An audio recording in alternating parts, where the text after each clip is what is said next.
Welcome to today's crash course with me, Teacher Simon, and today we are going to look at circle theorems. A straight line can intersect a circle in three possible ways. It can be a diameter, which connects 2 points on the circumference of a circle but passes through the center of the circle. It can be a chord, which connects 2 points on the circumference of the circle but doesn't pass through the center. It can be a tangent, which intersects the circle at only 1 point on the circumference.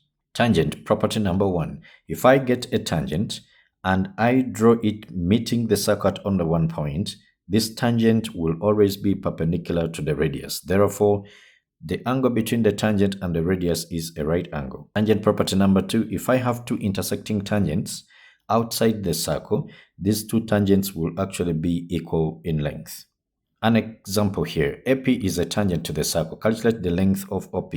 When you look at the triangle AOP, it is a right angled triangle. And since only lengths are involved, then we are going to use the Pythagoras theorem. That means OP squared is equal to 6 squared plus 8 squared.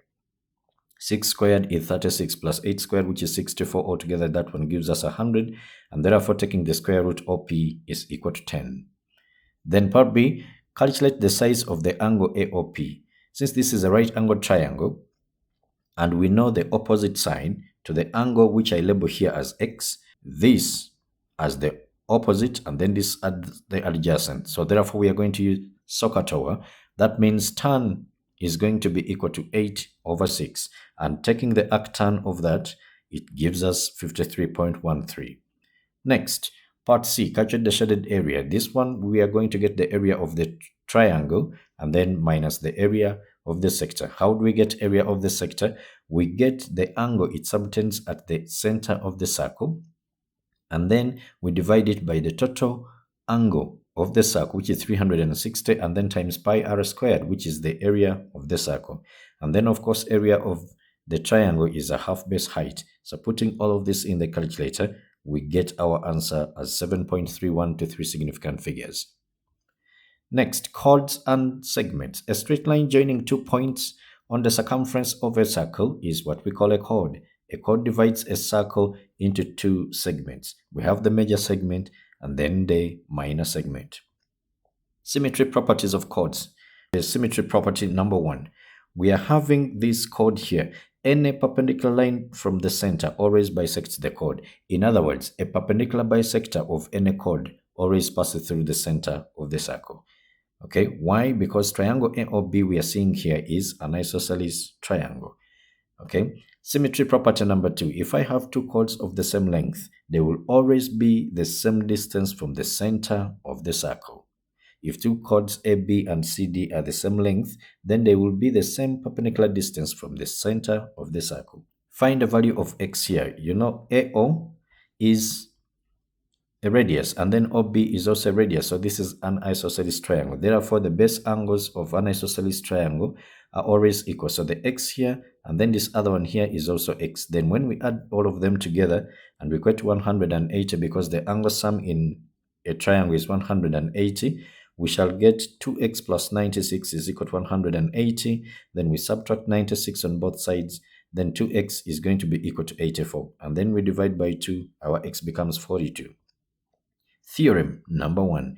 If I have 2 points on the circumference of a circle and then they form an angle at the center, the same 2 points, I draw chords from them which form an angle at the circumference of a circle. It is always known that the angle at the center is always twice the angle at the circumference.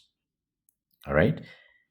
An example here, quick example. Find the value of x here. X has to be a half of that 96 because angle at the center is twice angle at the circumference. Therefore, x is going to be a half of 96, which gives us 48. Another one here. X is now at the center. Angle at the center is twice angle at the circumference. So we shall get our x as twice of 62, which gives you 124.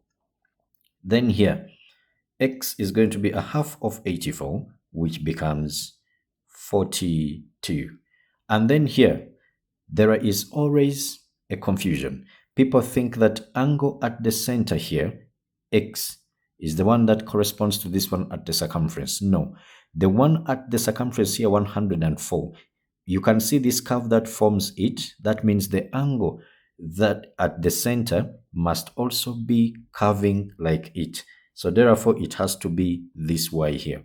So I will get 104. I multiply it by 2. We get 208.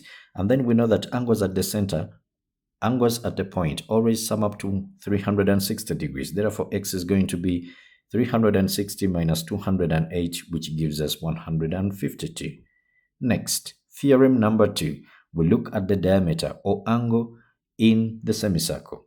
Since this angle here is 180, then the chords that we are going to draw from this side and also this side to meet at the circumference of the circle, they will always form a right angle. Always a right angle. Therefore, angle in a semicircle is always a right angle. An example here. X here is going to be equal to 90 minus the 58 because already this one here is 90 degrees. So that means the remaining two angles must also be equal to 90 degrees. Or you can say 58 plus x, then plus the 90 will give you 180. Therefore, x is going to be 180 minus 90 minus 58, which gives you 32. Opposite angles in a cyclic quadrilateral will always add up to 180 degrees. A quick example. X here and 132 are opposite angles. Therefore, when we add them, they should give us 180 degrees. So x is going to be 180 degrees minus 132, which gives us 48. The same with y and 75. When we add them, they should give us 180, and therefore y is going to be equal to 180 minus the 75, which gives us 105. Next, theorem number 4.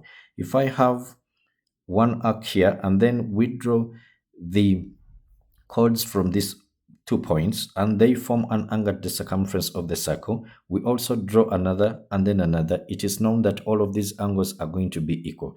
Therefore, angles by the same arc in the same segment are always equal. An example here, x is going to be equal to 39 because these are angles by the same arc and they are in the same segment. Thank you so much for watching. May God bless you.